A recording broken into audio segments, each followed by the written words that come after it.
So when I moved to Los Angeles, I was 22 years old, and I lived by the motto, eat, sleep, rave, repeat. You know exactly where this story's going. And it didn't matter. It could be a Friday, a Saturday, a Sunday, a fucking Tuesday. It didn't matter what was going on in my life. Eat, sleep, rave, repeat. And I will say that raving in Los Angeles really did introduce me to a lot of different people, many who I'm still friends with today. But through all the people that I met, one guy really stood out. Kevin was cute, he was funny, he was a great dancer, and he totally subscribed to eat, sleep, rave, repeat. And when we weren't out dancing all night long, we would just get in his car and go for drives. You know, sometimes we would just take a day trip to San Diego just because, or we'd drive to Victorville just to get Steak and Shake and drive home just to say we did it. And about 4 months into seeing each other, the Electric Daisy Carnival came to town.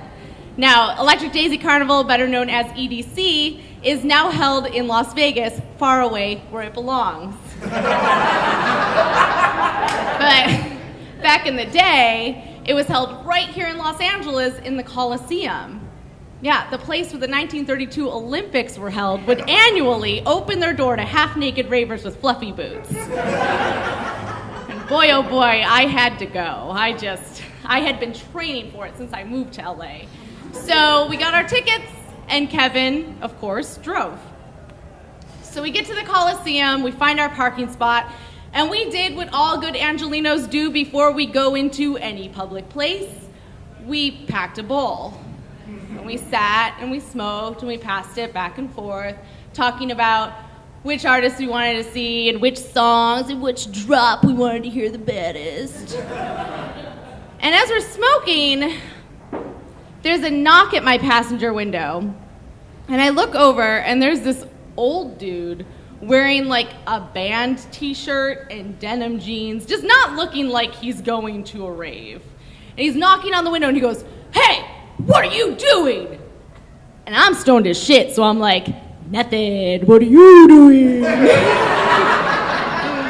And he's like, "No, what the fuck are you doing? What is that?" Pointing at the bowl. And then he grabs behind his shirt and pulls out a lanyard with a fucking badge on the end. And he says, "LAPD, I'm gonna ask you to get the fuck out of the car." Now, number one, I didn't know that plainclothes cops were a thing outside of the movies. Number two, we're in LA. We're smoking a bowl. I'm like, great. I'll talk to this guy, get a $100 ticket, and I'll go in, whatever. So I open my car door, and this guy grabs me by the arm and throws me up against the car next to us and says, "Put your fucking hands on your head." I have no idea what the fuck is going on. But I start to notice that there are two cops rifling through the car, just ripping open all my bags, going through the trunk, going through the passenger seats, and there's about 3 other cops also grabbing kids out of their car and putting them around the same car that I'm lined up on, all of us with our hands behind our head.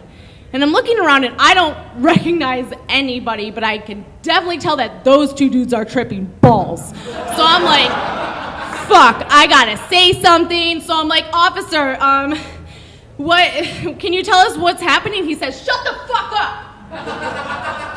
And I'm like, you gotta tell us, if you're going through our stuff and come on, you gotta tell us what's going on. You haven't even read us our rights. And he gets real close to my ear and he goes, "You better shut the fuck up or I'm gonna make a reason to arrest you."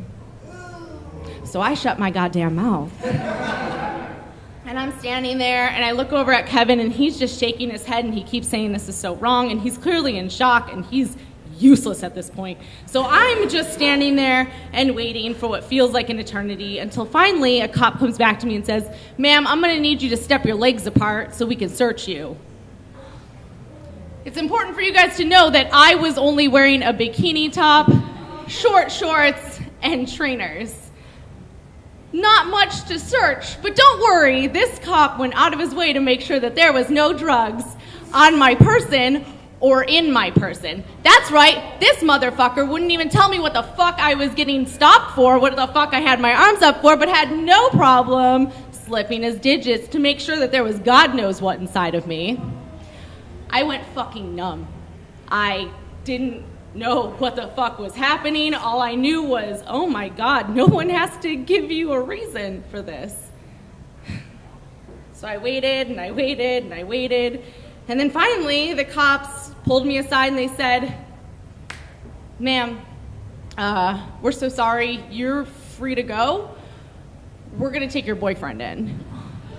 I fucking lose it. I'm like, fuck that. Fuck you guys. You didn't even tell us what the fuck you were doing this for. We smoked a bowl. We had a gram of weed on us. What the fuck is going on? Fuck you. Fuck this. And cop's like, listen, I understand you're very upset right now, but we've been tracking Kevin for the last 8 months. And he and 2 of the other gentlemen in the cars 2 over have been running ketamine between San Bernardino, Los Angeles, and San Diego County. That motherfucker. Every time we went on a fucking car trip, he was taking me on a goddamn drug deal. I look over at him, and he's in handcuffs, and he's getting pushed into the car, and they drive away, and that's the last I see of him. And I'm just as quickly as the cops showed up, they left. They just left me alone in the parking lot. Me and like 2 of the kids who were still tripping balls were just standing there just being like, what the fuck do we do? And I feel so fucking betrayed by Kevin. Like, fuck Kevin. I feel so violated by the cops and so let down by these people who are supposed to protect and serve me. And then I remembered I still had a ticket to the show. So I walked into the Coliseum all by myself because eat, sleep, rave, repeat. Thanks.